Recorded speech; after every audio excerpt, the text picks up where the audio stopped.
and thank you for having me out today, Tuesday, Truth and Justice Tuesday in Montgomery, Alabama. I followed the Moral Monday rallies in North Carolina with a mixture of feelings. One, anger that North Carolina would treat its citizens in such a way. Two, amazement how the whole movement grew and what it was able to accomplish. And three, curiosity about how long it would take before Alabamians finally said enough and took it to the streets like the folks in North Carolina. Come on. Well, Alabama is here. The time is now, and we are here to say that these corporations, lobbyists, and legislators have had their way with us for way too long. We have relegated our own voices to those places that were deemed safe and acceptable, not wanting to make waves, not wanting to appear ignorant on issues. Maybe just too plain sick and tired. For whatever reasons, we have sat by, in large part, silenced by choice. No one silenced us. We gave up our voice and we stood by the sidelines and quietly grumbled, complained, said that's not right. Maybe occasionally wrote a letter to the editor or wrote our senator, and then sat back down when we either didn't receive a response or received a form letter. We said, I'm just one person. Who am I to make a difference? Well, here's the beautiful part. When one person stands, another person can find them, and they are no longer alone. The two become louder, so then a third hears and joins in, and before you know it, their numbers have multiplied until they become a movement. And movements do just that. They make things move. They create change. They give strength. They empower those that have been feeling tired, alone, and defeated. There is strength here today, and it is growing. I know a lot about feeling tired, alone, and defeated.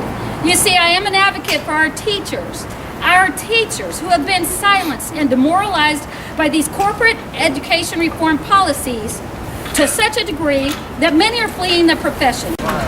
They are seeking doctors for stress-related issues, their health suffering terribly. I also fight for our public schools, and I fight for our most vulnerable students so that everyone can have an equal quality education. As an administrator for the National Badass Teacher Association and the head of our Alabama chapter, I have access to thousands of teachers daily. I see the devastating impacts of predatory reformers. I know y'all know the word predatory lenders. Oh, yes. These are predatory reformers, like Michelle Rhee, Bill Gates, and Rupert Murdoch. The devastating impacts they've had all across this nation, from D.C. to Detroit, Chicago to Seattle, LA to Atlanta. I saw the truth. Not some paid-for version of the truth that gets twisted and watered down and put on the 10 o'clock news.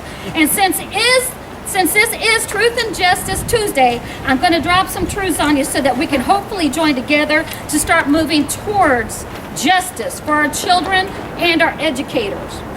Truth number one, the achievement gap persists.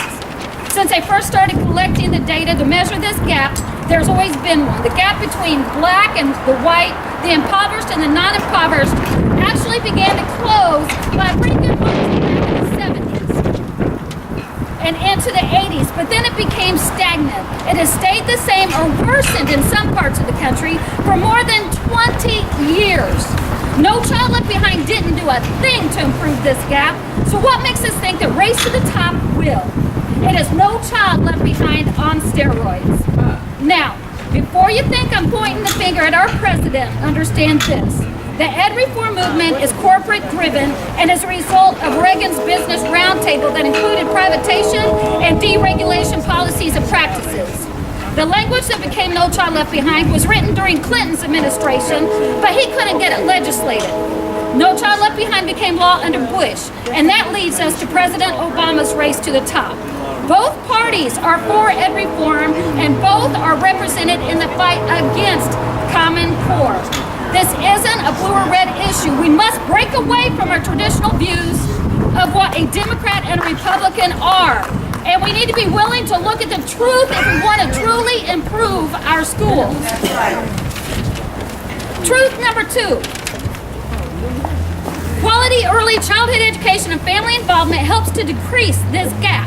So ask yourself this, with all the new reforms and standards and rules and regulations, where have you heard anything mentioned about family involvement? Matter of fact, I'll even go as far as to say parents are feeling less involved because they are clueless as to do so much of the homework that their kids are bringing home. Not only that, but I hear time and time again from parents that evenings are now full of tears and stress, and they try to get through the homework together. Try going to your child's teacher and talk to him or her about it. You will get a canned response through tight smiles because the teacher is biting his or her own lip, trying not to say exactly what they are feeling. This is wrong. Number 3, culturally supportive practices are necessary for reducing the achievement gap. We must begin meeting students where they are and not insist that all students be taught in the exact same environment. Virtually every school on the failing list in Alabama is a high poverty school. Almost every school in the country that is failing is a high poverty school.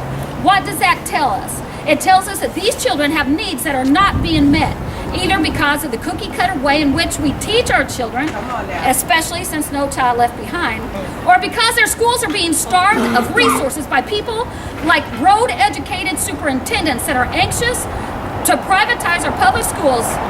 They convince the public that the schools are failing so that they can implement their changes with little resistance. Our children in high poverty schools are not failing. We are failing our children by not identifying their unique circumstances and adapting the environment to them. It is in very large part the attitudes and expectations by our administrators, city leaders, and legislators that affect these children. You tell me how they can say they want what's best for our children in high poverty areas when they give them Teach for American teachers with no education degree.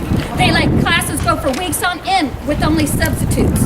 They have Teach for America music majors teaching math and drama majors teaching science. And they force our teachers to handle discipline issues in the classroom, taking away from valuable lesson time and creating an atmosphere of fear for teachers and students. That's right. Of course these schools are failing, and the powers that be absolutely do not care, because you know what?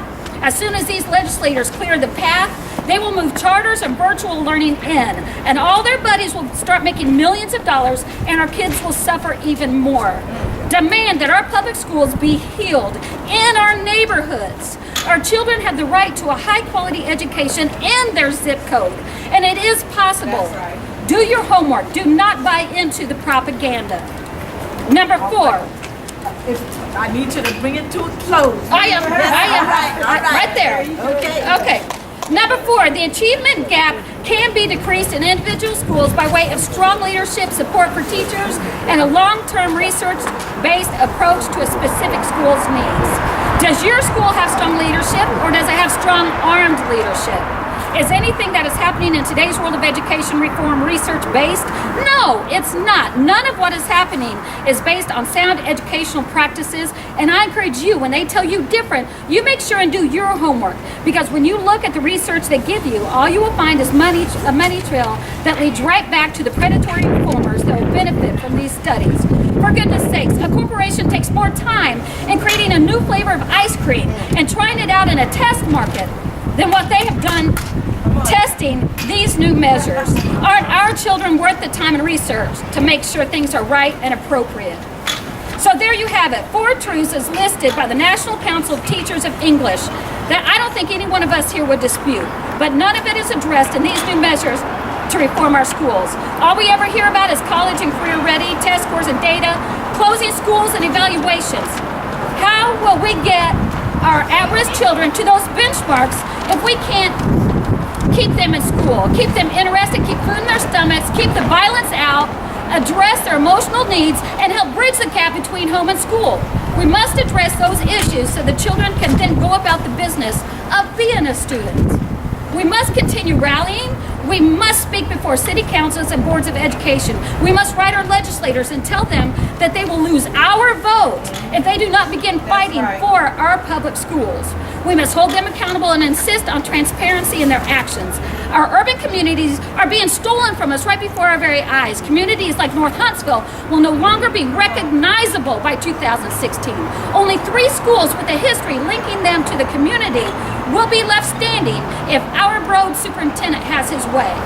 And what we will be left with when he is long gone more broken and failing schools with different names, because we did nothing to address the real issues of poverty, race, and inequities. The time has come to call out these predatory reformers.